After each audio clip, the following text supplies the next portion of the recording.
meditar na palavra do Senhor. Antes de nós meditarmos, eu quero colocar uns anúncios para mim. São 2, filhas, por gentileza. Na verdade, eu vou dar 3, mas são 2 imagens que tem ali. Primeiro nós vamos falar do culto de missões que vai ter. Coloca para mim aí. Isso. Queridos, eu não tinha ainda falado. Eu já tinha falado aqui na igreja, no domingo nós falamos? Não. Falou na rede, né? No dia 28 e dia 30, nós teremos aqui na igreja o missionário Rafael. Ele é pastor lá na Espanha. Se eu falar alguma coisa errada, você me corrige. Eu não vou falar o sobrenome dele, que é muito complicado. Isso, Migovski. Então, nós vamos ter dia 28 e dia 30, missionário Rafael aqui. Ele é pastor lá na Espanha. Ele foi pastor aqui em São José dos Campos, lá na igreja da cidade. E hoje eu soube que é o filho da nossa irmã Jane. Eu não sabia. Você não falou nada, Pedro? Que é o filho da irmã Jane. Eu soube agora, quando apareceu a foto rapidinho, ela falou assim, meu filho. Eu falei, seu filho? Eu falei, não estou sabendo que era seu filho. Mas ele vai estar aqui falando sobre missões. No dia 28, é um culto que nós convidamos outras pessoas para estar, outros pastores. O pastor Bira está divulgando entre os amigos. Vai ser uma quinta-feira diferente. Então, ele vai estar aqui pregando. No domingo, é o culto da comunidade, onde ele estará aqui tratando sobre missões, falando sobre missões, dando testemunhos e falando do grande chamamento de Deus para a vida dele. Ô, Esther. Dia 30 é sábado? É sábado? Eu não sei, eu olhei, eu vi domingo.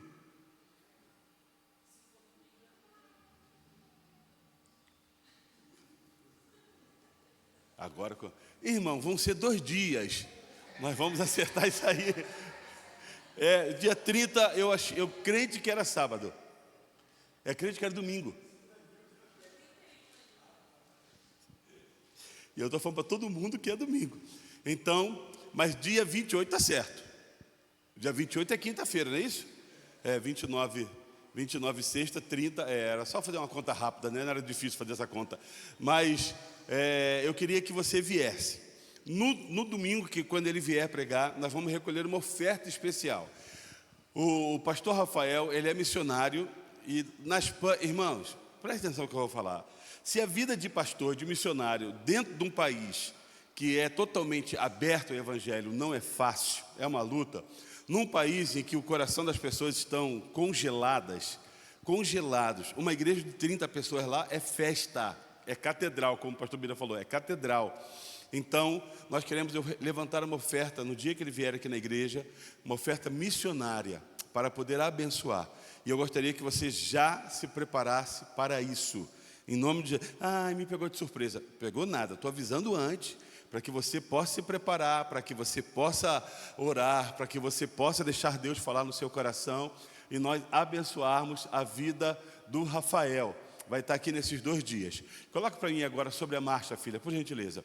Dia 4 de junho, nós vamos ter a Marcha pela Vida.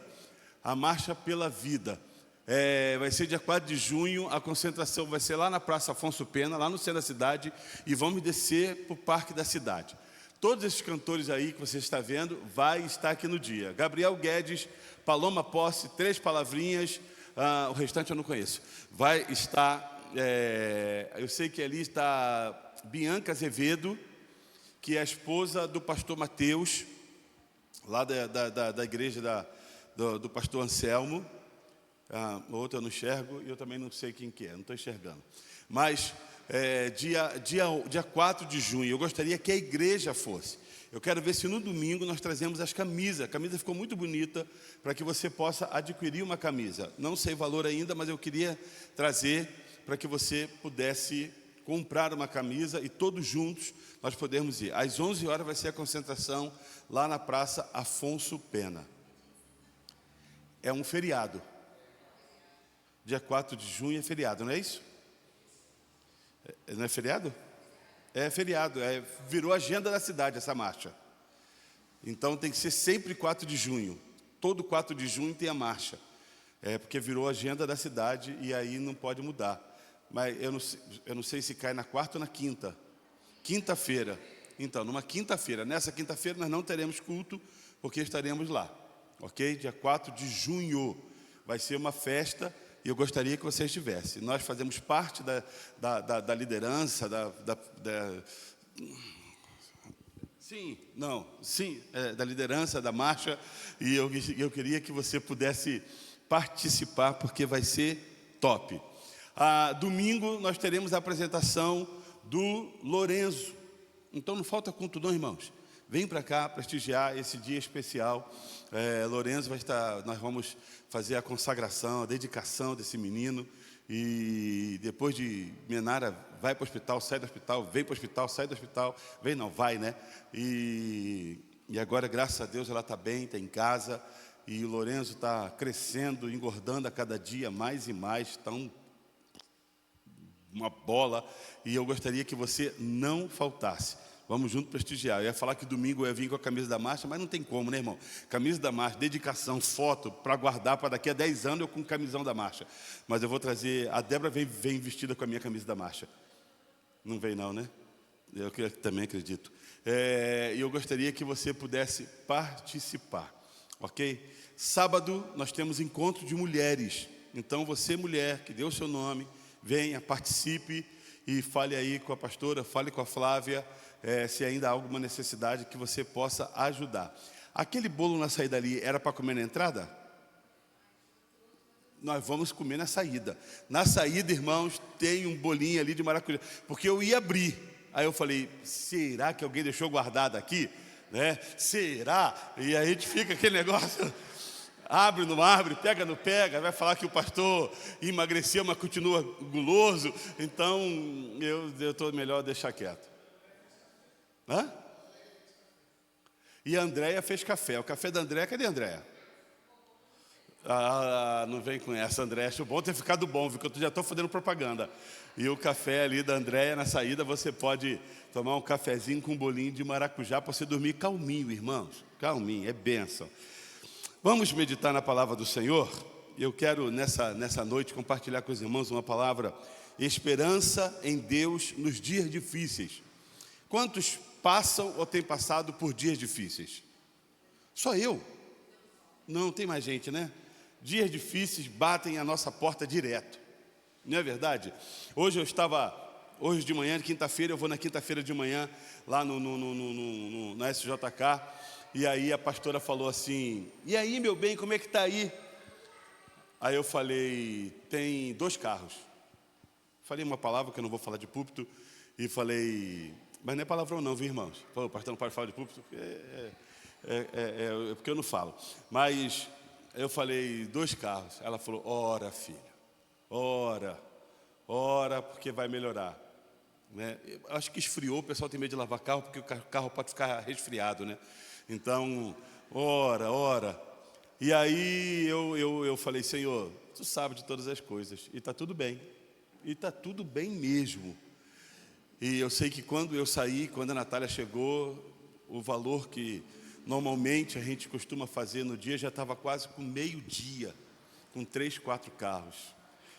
E eu falei assim, eu não sei nem como, porque eu, na verdade, eu não vendi nada. Chegou uma senhora lá e falou assim, vocês lavam carro aqui? Falei, claro, especializado em lavagem de carro. É um lava rápido. E ela falou assim, tá bom. Eu falei, vamos passar uma cera? Não quero. Tá bom. Aí ela virou, aí voltou, aí falou assim, nossa, esse meu vidro está sujo. Você limpa vidro também? Eu falei, limpamos, temos o produto assim. Então limpa o vidro. Saiu. Você faz, sabe aquela maquininha que você passa assim, que roda, não sei o quê? Eu falei, sei, chama politriz. Você faz aquilo? Eu falei, fazemos. Então faz também, tchau. Eu falei, vai ficar tanto, hein? Pode fazer. Assim, eu falei, Senhor, eu não precisei pedir nada, eu não precisei vender nada. Ela comprou tudo sem eu falar nada. Só falei, faço, então faço. E você limpa o farol? Eu falei, sim, polimos o farol dela novo. Eu falei, mas o seu farol não precisa, mas eu quero. Eu falei, então fazemos. Você quer? Nós fazemos. É claro que fazemos. E conclusão da história, na soma do meio-dia, deu o valor que que assim, normalmente a gente não estava esperando. E eu falei, Senhor, obrigado, porque na verdade eu nem parei, nem ajoelhei. Falei, Senhor, tu sabes. A Débora já falou para eu poder orar e está aí nas suas mãos. Dias difíceis, irmãos, dias difíceis. Dias difíceis batem em nossas portas todos os dias. Ontem eu tive uma reunião na prefeitura e tem um grupo de pastores. Nós fomos lá em São Paulo nos reunir com o governador e conversamos com o vice-governador. E ontem tivemos uma reunião com o prefeito, assim, de umas 2, 3 horas, conversando com ele. E ele falando dias difíceis que nós temos passado. Na política, no município, nos projetos, nos gastos, dinheiro que não vem, dinheiro que sai, dinheiro que não entra, e dias difíceis. E isso ficou na minha cabeça desses dias, e hoje à tarde eu sentei e falei, Senhor, não só eu, mas eu acho que todos nós passamos por esses dias, e que você fala assim, Senhor, que hora vai acabar esse dia? Que hora vai acabar esse dia? Tem dias que você dá vontade de nem atender o telefone. Ou não, é só eu.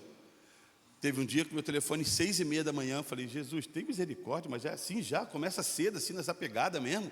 Não dá nem tempo de acordar, lavar o rosto, escovar um dente. 6h30 da manhã. A Débora, o que está acontecendo? Eu falei, Débora, o telefone já está aqui, bombando. Dias em que às vezes a gente fala, Senhor, tem misericórdia. Mas a esperança em Cristo Jesus, eu creio que muda dias difíceis para dias de glória. Amém, queridos? Dias difíceis, dias de luta para dias de glória. E há um versículo em Salmo 42. Você pode abrir se você tiver na sua mão aí. Salmo 42, versículo 11. Se quiser, está no telão, eu já coloquei aqui. O salmista, alguns dizem que esse salmo é salmo de Davi. Estudiosos, teólogos, pesquisadores dizem que não, são dos filhos de Coré. São levitas, e esses levitas estavam distantes de Jerusalém e distantes da casa do Senhor. Levitas tinham a função primordial de estar na casa do Senhor. Eles cuidavam da casa do Senhor, eles cuidavam dos equipamentos, das coisas, dos utensílios da casa do Senhor. E devido a Babilônia ter levado cativo, eles estavam distantes da casa do Senhor. Então, eles escrevem esses salmos, e esse salmo é maravilhoso. Deixa eu abrir aqui, irmãos, eu vou ler mais do que o versículo 11, eu vou ler desde o começo.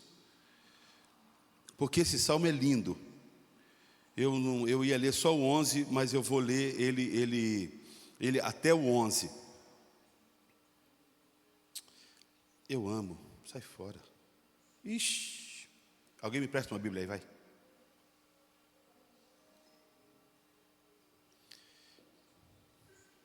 Ixi, há uma Bíblia de gente que enxergue. Eu fui abrir aqui e complicou tudo. Agora complicou de vez aqui o negócio aqui, peraí.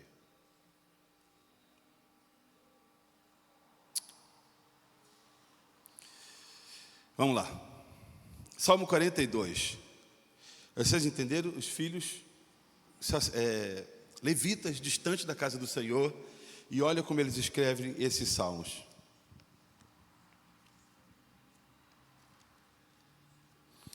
Diz assim: como a corça anseia por águas correntes, a minha alma anseia por ti, ó Deus.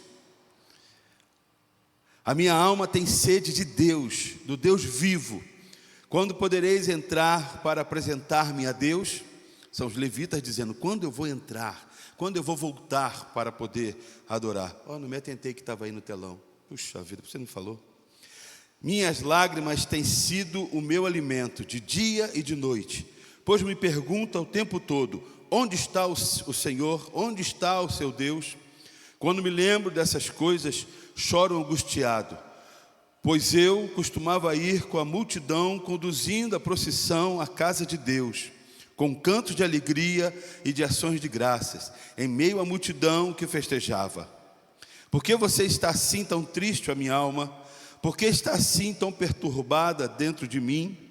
Põe a sua esperança em Deus, pois ainda o louvarei.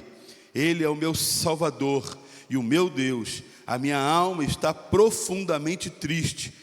Por isso de ti me lembro, desde a terra do Jordão, das alturas de Hermon, desde o monte de Mizar. Abismo chama abismo, ao rugir das tuas cachoeiras. Todas as tuas ondas e vagalhões se abateram sobre mim. Conceda-me, o Senhor, o seu fiel amor de dia, de noite esteja comigo a sua canção. É a minha oração ao Deus que me dá vida. Direi a Deus, minha rocha: por que te esqueceste de mim? Por que devo sair vagando e pranteando, oprimido pelo inimigo?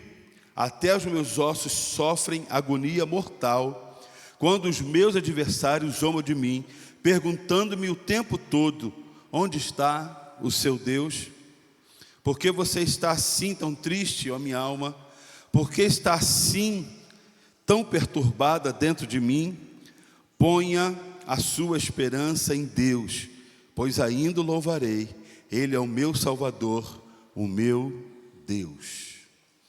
Quando eu leio esse texto ele mostra de uma forma bem prática a agonia do coração desses levitas, desses homens que estavam distante da casa do Senhor e não podiam servir na casa do Senhor.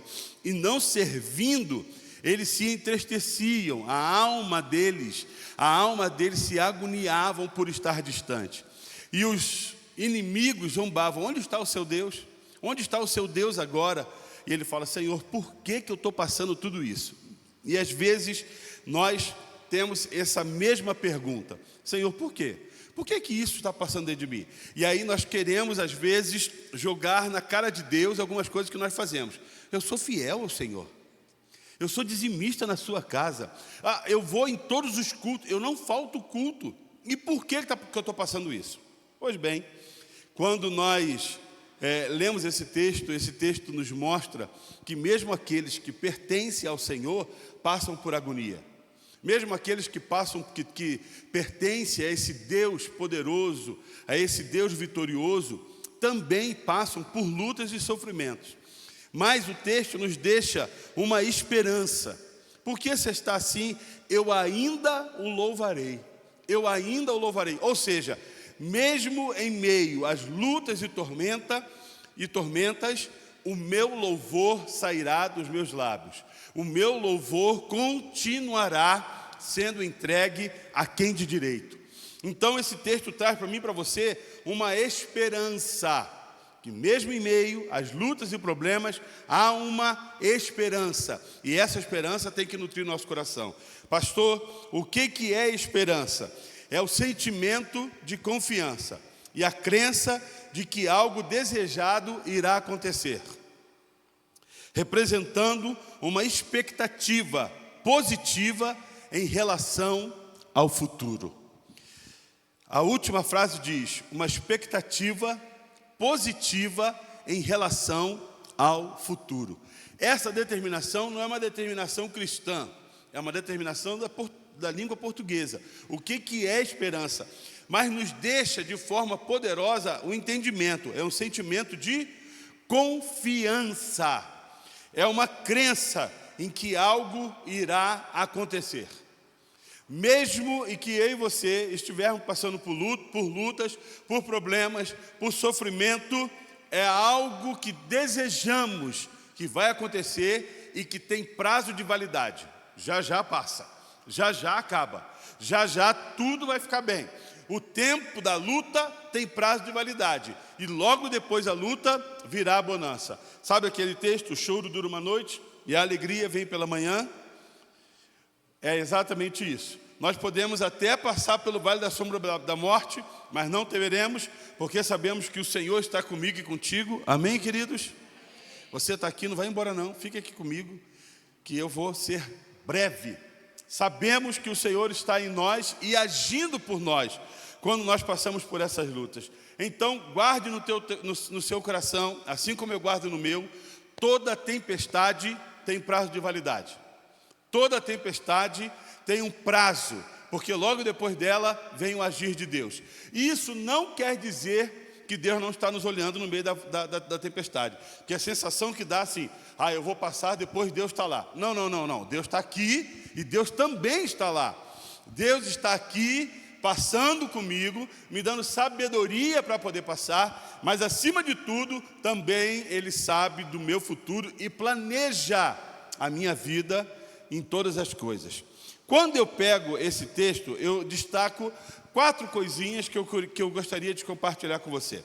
Primeira coisa, a esperança nos sustenta no tempo de aflição. Guarda isso no seu coração. O que te sustenta no tempo de aflição não é você dormir, não é você bravejar, não é você murmurar. O que nos sustenta no tempo da nossa aflição se chama esperança. E o texto diz: Cristo em vós é a esperança da glória. Essa esperança é que me sustenta no dia da minha aflição. Mesmo abatido, o salmista diz: espera em Deus. Você pode dizer para você mesmo: Alexandre, espera em Deus. Thalita, espera em Deus. Você pode dizer: espera em Deus. Nós devemos aprender a esperar em Deus. A esperança, ela nos sustenta no tempo dessa aflição. A esperança não ignora a dor, mas confia na promessa. Dizer: não está doendo nada. Como não está doendo? Como eu e você não estamos sofrendo? Como eu e você não estamos derramando lágrimas? Como que eu e você às vezes não perdemos noite de sono? Perde noite de sono porque não tem fé. Será que é isso mesmo? Não esqueça que você é humano e eu sou humano. Nós perdemos noite de sono porque somos humanos. Mesmo que o texto diz: em paz me deito, logo pego no sono, eu posso até me deitar e pegar no sono, mas quando dá 3 horas da manhã, sabe o que acontece? Puf! O olho abre. Aí você fala: o sangue de Jesus tem poder. Dorme, Alexandre, dorme. E o Alexandre não dorme. E aí dá uma cochiladinha, quando você abre o olho, 4:30 da manhã, você fala: Jesus, tem misericórdia. E a cabeça como é que fica? Ou é só a minha? A 1.000 por hora. O que eu vou fazer hoje? Como é que eu vou resolver isso hoje? Qual que vai ser a solução de hoje? E deixa eu te perguntar uma coisa: soluciona alguma coisa? Você acordar de madrugada, perder a noite de sono, se estressar, ficar doente? Não funciona nada. Mas como você vai dizer: ô ansioso, aquieta. Mesmo que a Bíblia fala: lance sobre ele toda a sua ansiedade. Como é que você vai dizer para o ansioso: aquieta? Eu falo: Alexandre, aquieta. Aí o Alexandre fala: vou aquietar nada, negão, vai ficar acordado.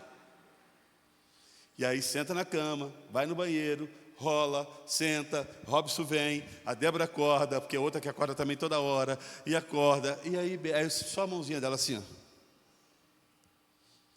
Agora não está mais assim com a barriga, agora está mais assim, viu, irmãos? Antigamente fazia assim. Dorme, meu bem. Eu vou dormir, Débora. E não dorme. Sabe, a esperança nos sustenta no tempo dessa aflição. Eu tenho esperança no Deus da nossa salvação, e você também deveria ter. O salmista diz: espera em Deus. E Romanos 5,5 diz o seguinte: e a esperança não nos decepciona, porque Deus derramou seu amor em nossos corações por meio do Espírito Santo que Ele nos concedeu. E a esperança não nos decepciona. E a esperança não traz confusão. A esperança traz paz. Paz. No meio das tormentas, é a paz que transcende o entendimento. É a paz que vai além do entendimento. Você está passando por tanta coisa, como é que você está tranquilo assim? Não sei. É só Deus. É só Deus. Porque por muito menos, alguns se jogam da ponte na Via Dutra. Por muito menos, alguns fazem besteira por aí. A minha esperança está no Deus da minha salvação. Sabe o que eu aprendo também? A esperança renova nossas forças. Ela renova nossas forças. Ela só não nos impulsiona, mas ela nos renova a prosseguir. Ela nos renova a seguir adiante. Se você pegar homens e mulheres de Deus que passaram por lutas, e tem Jó, por exemplo, por tantas lutas, a sua esperança renovou as suas forças para continuar caminhando. Eu sei em quem tenho crido, e estou bem certo que Ele é poderoso. Então, a esperança, ele renova. Quando o homem perde a esperança, perde também a sua motivação. Ele perde a motivação de vida. Ele perde a motivação para caminhar, para continuar fazendo. Ou seja, ele se deprime, ele entra em depressão, ele se tranca, ele se cobre, ele não quer falar com ninguém, ele não atende telefone, ele não fala com ninguém, ele não quer mais nada na vida. Por ele a vida podia se acabar, porque ele perde a sua esperança. Nós devemos entender que a esperança nos renova. Hoje está difícil, mas amanhã vai ser melhor, Dudu. Hoje está difícil, mas amanhã vai ser melhor. E se amanhã não for, não tem problema, segunda-feira está chegando. Jesus morreu e sabia que o domingo estava chegando. Sabia que 3 dias depois ele iria ressuscitar. 72 horas, 78 horas depois ele estaria de pé novamente. Então, queridos, a esperança renova as nossas forças. E Isaías 40, versículo 31 diz o seguinte: mas aqueles que esperam no Senhor renovarão as suas... Você não sabe o versículo? Eu vou começar. Quando eu falo renovarão as suas, você fala forças, tá? Mas aqueles que esperam no Senhor renovarão as suas forças. Aleluia. Como você sabe a Bíblia? Mas o texto continua. Voam bem alto como águia, correm e não ficam exaustos, andam e não se cansam ou fadigam. Aqueles que esperam aonde? No Senhor. As suas forças são renovadas. No Deus da sua esperança. Ele anda, não se cansa, ele voa, ele caminha, ele corre, porque a sua esperança está em Deus. Não é no Lula, não é no Haddad, não é no Haddad, não é agora no Flávio Bolsonaro, não é não. A nossa esperança está e sempre deve continuar em Deus. É Ele. Deus fortalece o fraco, levanta o caído, e a esperança produz perseverança. Perseverança. Quando eu escrevi essa frase aqui, a esperança produz perseverança, que não é minha, claro, eu já li isso 500 vezes, mas que a esperança produz perseverança. Eu estava falando, Senhor, obrigado, porque nós perseveramos na Tua presença, porque esperamos em Ti, porque sabemos e confiamos no Deus da nossa salvação. Passou uma recapitulação rápida na minha cabeça, e eu falei, Senhor, eu não posso perder a perseverança em Ti. Você pode perder tantas coisas, irmãos, que o que você perde, às vezes você consegue reconquistar. Às vezes. A perda de um filho, de um marido, de uma esposa, não consegue. Eu estava um dia lá trabalhando, e veio uma senhora com um carro. Lá é legal porque eu converso com muita gente. E pensa uma coisa que eu gosto de fazer é jogar conversa. E ela falou assim, ô moço, o senhor sabe quem pode comprar meu carro? Aí eu falei, não sei não, mas a gente pode dar um jeito. A gente pode arrumar, vou falar com o seu Sérgio, assim, quem tem dinheiro para poder fazer isso. E aí ela falou assim, não vou vender não. Aí eu falei, mas por que tanta dúvida no coração da senhora? Eu perdi meu marido tem 3, 4 meses. E esse carro ele me deu 0. E eu tenho como um carinho esse carro, porque ele me deu e eu não tenho coragem de me desfazer, porque parece que eu estou apagando a sua história da minha vida. Sabe, irmãos, nós às vezes colocamos e relacionamos, aquela mulher não pode mais trazer o seu marido. Ela falou assim, moço, pensa num homem bom. Eu falei, oxe, isso é fácil imaginar. Quando eu olho para os homens dessa igreja, eu consigo imaginar um homem bom. Amém, irmãos?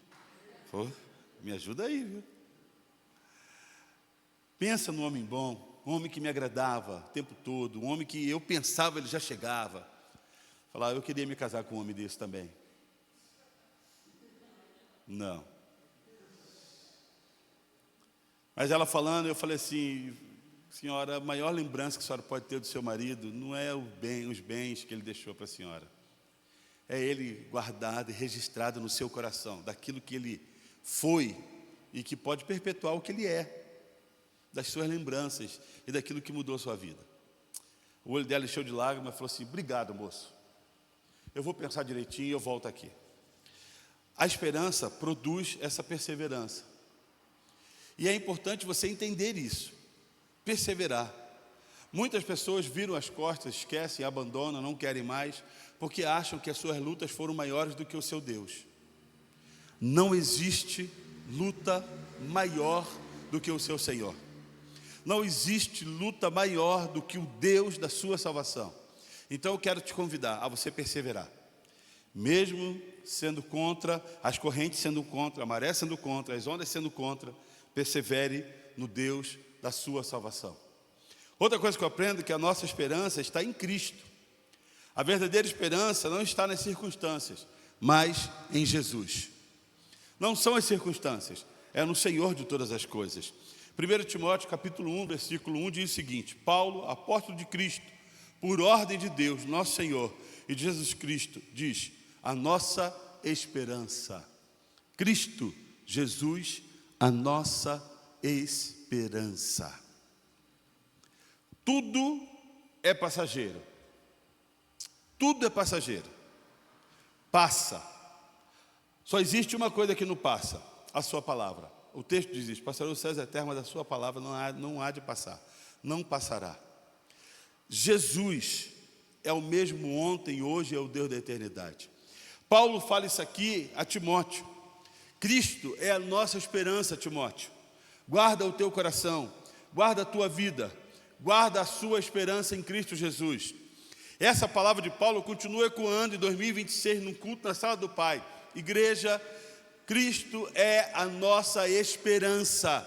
Continua guardando o seu coração nele, continua esperando nele, continua confiando nele. Ele é o Senhor que sabe e vê e pode fazer todas as coisas. Posso ouvir o seu amém? Amém. Porque se você não dá amém, eu acabo a mensagem. Mas se você dá amém, eu prego mais meia hora. A esperança em Cristo Jesus. Faça isso. Espere em Cristo. Ai, pastor, eu estou esperando que lá na empresa o patrão falou que vai me dar uma promoção, que vai me dar um aumento. Legal. Cria essa expectativa. Mas o Senhor que vê a sua necessidade é o Senhor Jesus. O Senhor que sabe é o Senhor Jesus. Cristo é a esperança para o perdido, esperança para o cansado, esperança em quem pensa em desistir. Sabe o que eu aprendo? Que a falta de esperança é confrontada com a fé. A desesperança é confrontada com a fé. Aonde tem a falta de esperança, é porque a fé mingou. Mas homens e mulheres que têm fé, o seu coração permanece firme. Preste bem atenção. Quando as suas palavras começarem a ser negativas, maiores do que o Senhor pode fazer, é porque a sua fé, a minha fé, foi embora. Mas isso não é algo assim, pronto, perdi a salvação. Não, não, não. É algo tão pequeno. A pastora me chamou a atenção hoje e eu falei: ore, porque a minha desesperança foi maior do que a minha fé. Você está entendendo? Em coisas pequenas, irmãos, em coisas minúsculas às vezes, numa vírgula você corrompe o seu coração, numa vírgula você corrompe a sua fé. Como que eu deveria chegar? Senhor, olha, bom dia, consagro esse dia ao Senhor, todos que vão chegar aqui, todos os 20, eu consagro, vai ser bom. Não, ontem não foi bom, anteontem não foi bom, anteontem não foi bom. Meu Deus, hoje é mais um dia. A minha fé já foi corroída pela falta de esperança, pela desesperança, pela falta de esperança. Mas quando eu entro com fé, a desesperança, a falta de esperança vai embora. A fé nutre o meu coração na expectativa de um novo milagre. A fé nutre o meu coração na expectativa que Deus vai agir. A minha fé nutre a expectativa que aquele dia vai ser melhor do que o dia anterior, e que aquela luta vai se tornar pequena, e que a solução virá, não sei de onde, mas ela virá em nome de Jesus. Guarda isso no seu coração. A falta de esperança, a desesperança, ela é confrontada com a fé. Sempre, sempre é confrontada com a fé. Você já viu numa luta, por que os lutadores dão joelhada nessa região aqui? Ou no boxe, eles dão soco nessa região? Sabe por quê? Porque vai minando a força do oponente. Vai minando. O cara começa cheio de gás e puf, toma um chute, toma um soco. E ele vai sentindo, vai sentindo, vai sentindo. Por que não dá logo no queixo? Porque o cara está aqui, ó, guardando. Mas aqui está aberto. E vai minando a sua força. A falta de esperança é a mesma coisa. Vai minando a nossa fé. As lutas vão minando a nossa fé. Como é que você está, irmão? Não aguento mais, só passo por lutas. E talvez seja verdade. No mundo jaz do maligno, vão passar por luta mesmo. Parabéns, você não é o único. Todos nós passamos. Mas o que me dá esperança para um dia melhor é a minha fé. Eu estou passando por cada luta, mas eu sei que todas elas são menores que o meu Deus. Eu sei que todas elas são menores que o meu Senhor. E não vão sobrepor o poder do meu Deus. Nunca. É algo impossível. É igual o mar dizer que não quer mais água. É impossível. Não há luta que possa sobrepor o poder do meu Deus, o senhorio do meu Deus. Não tem como. Então a minha fé continua naquele que é Senhor sobre todas as coisas, que tem todo o poder, que tem toda a glória, que tem toda a autoridade, que pode todas as coisas. A minha fé continua anelado a esse Deus. É nesse Senhor, crendo que Ele pode fazer. Somente a fé pode nos ajudar contra a esperança, contra a desesperança. Somente a fé é que vai nutrir o nosso coração com a certeza de um amanhã melhor. Somente a fé é quem vai nos impulsionar a seguir em frente, a seguir adiante. Somente a fé. Porque qual que é o desejo? Fechar, parar, desistir, cancelar, divorciar, abandonar. Mas a fé é o que nos faz caminhar. É a fé que nos faz seguir adiante. É a fé que fala: Senhor, vamos continuar caminhando. Vamos continuar indo adiante. É a fé que nutre o meu coração de esperança. Para terminar, concluindo, a esperança em Deus transforma lágrimas em testemunhos. Guarda isso. A esperança em Deus transforma lágrimas em testemunhos. O que hoje parece impossível, amanhã será motivo de louvor. A esperança em Deus transforma nossas lágrimas em testemunhos. Há poucos dias atrás, vocês sabem, meu cunhado foi fazer uma cirurgia grande, mas que parecia ser simples. Grande, porém, é simples. Cortou, tirou, fechou, colou, sei lá o que faz, dá nó lá, está tudo bem. De repente, o negócio sai do controle e o homem bate na porta e quase entra para morrer. A palavra do Isaac foi assim: pai, não tem a proximidade maior com a morte do que o tio Guzula está passando agora. Eu falei: nossa, você já falou isso para sua mãe? Ainda não. Eu falei: então não fala com essas palavras. Muda as palavras. Ele falou com essas palavras. É porque é de uma doçura e de uma... Falou assim: não tem caminho, assim, é a proximidade maior com a morte, é o que ele está passando agora.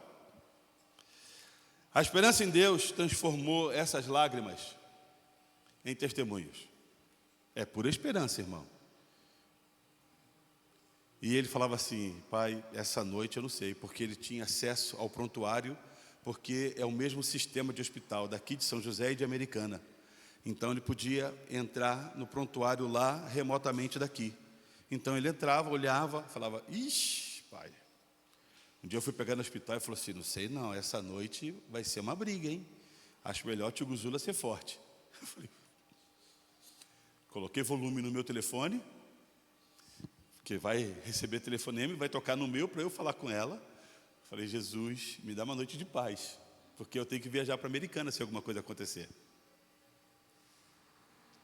Mas hoje, aquelas lágrimas, sabe o que significaram?